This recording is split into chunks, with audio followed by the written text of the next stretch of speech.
Et maintenant, on va voir les animations. Alors, on peut enlever notre transition ici, on peut enlever l'opacité, on va juste revenir avec notre bonne vieille box, et on peut enlever le box over ici. Une transition, c'est d'un point A à un point B, souvent suivant un état, et souvent c'est qu'une propriété. Je vous ai montré comment faire une chaîne de transition, mais c'est pas très utilisé. Pour utiliser plusieurs propriétés et avoir une mainmise, un pouvoir total sur tout ce qui va se passer dans notre animation au pourcentage près de la durée de l'animation, on utilise une animation, la propriété animation. Alors animation ici, tac, ça va être aussi une propriété raccourcie comme transition, pardon, comme background, etc. etc.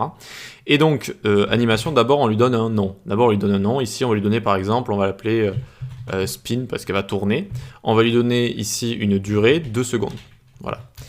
Et on va venir se créer notre animation avec un @keyframes. C'est comme ça qu'on déclare l'animation et on donne un nom. Enfin, on donne le même nom qu'on a mis au-dessus. D'accord, @keyframes spin. Ok, nickel. Maintenant, on va aller à 0%. Et 0%, on va lui mettre un transform rotate de 0 degré. Et à 100%, on va lui dire transform rotate de 720 par exemple. Elle va faire 2 tours sur elle-même.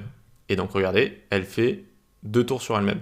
Dès que la page se lance, c'est vraiment le comportement par défaut, alors que les transitions normalement elles ne sont pas censées se lancer quand la page va se charger. Ici l'animation, oui, c'est fait pour ça, d'accord? C'est-à-dire ça va se lancer la page, tac, on va voir notre animation.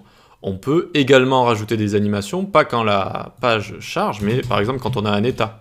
Box over, quand on va le survoler, et donc il faut prendre l'animation ici, hop, et la mettre ici. Et tac, vous voyez que j'active l'animation en survolant notre élément ici. Voilà. Donc on peut également faire ça, très bien. Alors quand je vous disais qu'on avait une mainmise, un pouvoir sur la durée de notre animation, c'est vraiment qu'on peut par exemple venir à 50% ici et dire qu'on va changer le background par exemple. Le background, on va lui mettre light blue. Ok. Et c'est-à-dire ça va tourner et en même temps changer ça et en même temps revenir ici à la position initiale. Voilà. Et on peut faire ça à 50, on peut faire ça à 51 ici, 51%, on peut même faire des virgules ici avec 51,5% par exemple, et gérer ici une animation. Si je mets background green ou noir comme ça, normalement ça va clignoter, si je dis pas de bêtises, ça va faire tac tac, voilà. Vous voyez que du coup ça passe ici de directement bleu, noir, tac, et ça revient à saumon. Voilà, donc on a vraiment beaucoup plus de pouvoir sur ce qui se passe dans notre animation et on peut mettre autant de propriétés qu'on veut ici, d'accord? Après il y a une liste, list of animated property CSS. Tac, c'est toutes les propriétés qu'on peut animer. Liste des propriétés CSS animées, c'est ça. Voilà, vous pouvez taper ça sur Google si vous les trouvez. Et alors il y en a pas mal, hein, c'est tout ce qu'on peut animer en fait avec transition et animation. Voilà. Ok, une fois qu'on a vu tout ça très bien, il nous reste pas mal de petites propriétés à voir liées à l'animation.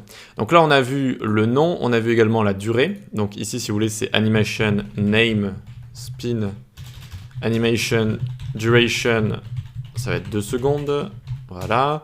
Ce qu'on va voir par la suite, on peut voir animation. Donc là, il nous les propose tous. Iteration count ici. Et donc 2 par exemple, ça va se faire 2 fois. Voilà, ça va se faire 2 fois quand on arrive sur la page. On peut mettre également infinite, qui peut être assez intéressant pour des loaders par exemple, pour faire des loaders, des loaders de chargement, des icônes de chargement. Vous voyez, donc ça se fait à l'infini. Alors c'est vite embêtant. On va remettre à 1 comme ça par exemple, très bien. Ensuite, on va mettre animation fill mode. Il est où? Il est ici, tac. Parce que de base, en fait, ça a un comportement backward, c'est-à-dire que dès qu'on arrive à 100% de l'animation, ça revient au début. Ça revient aux valeurs de base du début, donc rotate 0 degré et tout ce qu'on a ici. Et donc, on le remarque ici, ça tourne, c'est bleu et ça revient au début. D'accord? On peut mettre forward ici. C'est-à-dire que ça va rester à la fin. Aux valeurs de fin. Et donc si à la fin vous mettez un background, alors c'est vrai qu'ici ça fait pas trop de différence vu que ça tourne 2 fois, en fait le carré retourne sur lui-même, mais si on met un background green ici par exemple, alors il faut vraiment que je mette les points virgules partout sinon c'est embêtant, et bien ça va rester vers la fin, vous voyez, alors que normalement ça revient saumon et saumon comme ça, vous voyez. Donc forward ça peut être assez intéressant si on a envie, par exemple quand on arrive sur une page web, que les éléments ils se déplacent de gauche à droite, hop, ils apparaissent tous comme ça, et hop, il reste à la fin. Il reste à ce qu'on a à la fin ici. Voilà.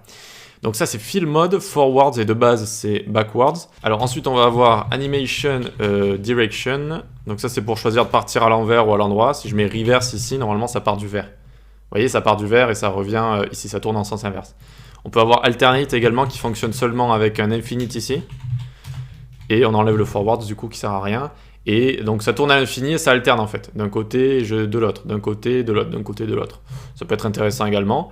Et il va nous rester une dernière chose, alors on va remettre ça ici et ça comme ça. Ça va être Animation Timing Function. Timing Function qui est juste ici. Alors on n'a pas besoin du mouse normalement. Hop, très bien. Animation Timing Function, je vous parlerai plus tard de ce que c'est Moz, etc. C'est des vendeurs CSS. Timing Function, c'est ease in, ease out. On sait ce que c'est maintenant, hein, ease in, c'est-à-dire lent au début, rapide à la fin. Et voilà. Donc ici, hop, vous voyez que c'est lent et ça accélère jusqu'à une vitesse normale et jusqu'à la fin ici. On a mis forwards, donc ça reste sur le vert. Et si on n'avait rien mis ici, ça reviendrait à la couleur saumon.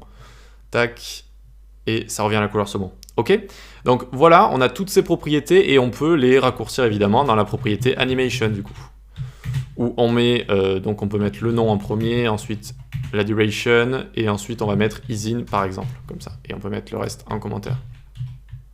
CTRL cassé et CTRL cassé comme ça. Et ça va fonctionner très bien comme ça. Vous voyez, hop, ça fonctionne également très bien. Et ça revient au début, vu que c'est backwards, mais on aurait pu mettre forwards ici si on veut, pour que ça reste à la fin comme ça. Tac. Alors évidemment, il faut le rallumer. Et voilà. Ok, donc c'est les animations, ça permet vraiment de faire des choses sympas. On va faire plein d'exercices, parce que je compte vraiment pas vous laisser comment dire, un cours juste théorique où on va juste regarder un petit peu toutes les propriétés, etc., les concepts, les paradigmes. Je vous ai déjà fait pas mal d'exercices et il va y avoir un gros paquet qui va arriver pour qu'on puisse bien mettre en place tout ça et qu'on ait des automatismes en fait, que à force de coder, vous dites ok, pour faire ça, je fais ça, là j'ai besoin de ça, etc., etc. Alors ici on met des pourcentages, mais on peut également, alors les pourcentages c'est vraiment si on va avoir une bonne possession de la durée, faire vraiment ce qu'on veut, mais on peut mettre from to également, c'est-à-dire qu'on commence à 0, c'est from, c'est depuis, to ça va être le 100% ici, et donc en général il n'y a pas de 50%, tac, on met donc un from to, et puis voilà, ça va faire la même chose ici, hop, comme ça. C'est juste quand vous voulez avoir d'un endroit à un autre, c'est comme si vous mettiez 0%, 100% ici, ok? Allez, voilà, c'est tout pour les animations. Eh bien écoutez, si vous n'avez pas de questions, enfin si vous avez des questions, posez-les moi, hein, tout simplement, et sinon on va passer à la suite.